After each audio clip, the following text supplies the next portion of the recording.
Never tell a crying child to calm down. It actually triggers a panic response in their brain. When your kid melts down because a cracker broke or because they can't wear rain boots to bed, your natural reaction is to use logic. Neurologically, you are speaking a language they physically can't understand. In this video, we are breaking down the dark psychology of tantrums. I am going to show you the exact three-word phrase that bypasses their defense mechanisms and stops a meltdown in under 60 seconds. If you use this wrong, it backfires. Here is how to do it right. We need to bust a major myth. Tantrums are not manipulation. Your child is not trying to ruin your day. Physically, a child's brain is like a house under construction. The downstairs brain, the amygdala, controls survival and deep emotions. It is fully built at birth. But the upstairs brain, the part responsible for logic, patience, and language, they won't be fully mature until they are 25.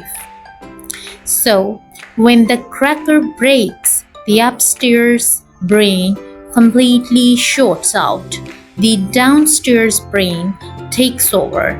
They aren't trying to be big bosses, they are just experiencing an emotional storm they can't control. So, how do we fix it? Most parents try to use logic. We say it is just a cracker.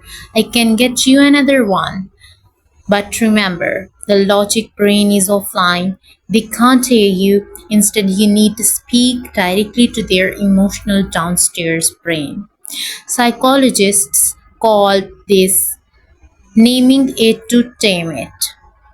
You must label their emotion for them. Try this exact three-step formula next time. Get low, put your body at their eye level. Soften your voice, match their chaos with your calm. Say the magic phrase, you wanted that cracker, or you feel mad. That is it.